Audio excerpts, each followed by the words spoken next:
بسم الله الرحمن الرحیم. د روژې متعلق حدیث مبارک ده. رسول الله صلی الله علیه و آله وسلم پاک ارشادات دي. وایي چې هر کله یو کس روژه ونیوله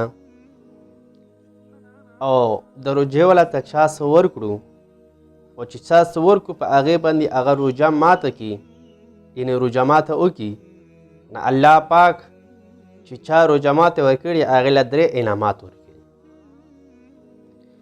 مسلمانانو چې اول دغه ورکوي چې آیا د روژې والا څومره هم نیک عمل او ذکر تلاوت یې کړی وي او د نیک عمل یې کړی وي، نو الله پاک د روژه ماتې والا ته هم پوره اجر ورکوي. چې چا څه ورکړي هغې له پوره اجر ورکوي. مسلمانانو دویم نمبر چې انعام ورکوي هغه دا ده چې دا به الله پاک د دې ټول ګناهونه معاف کړي. او دریم نمبر الله پاک به دغه کس جهنم نه آزاد کړي. نو مسلمانانو چې دا نبي نو صحابه خفه شو، پریشانه شو.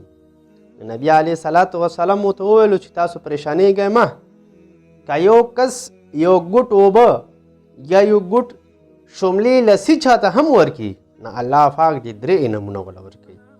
نو مسلمانانو زمونږ او تاسو په چم ګاونډ کې به ډېر داسې خلک وي چې هغه به ډېرو شیزونو ته هغې وس نه کېږي، اخیستلی به نه شي.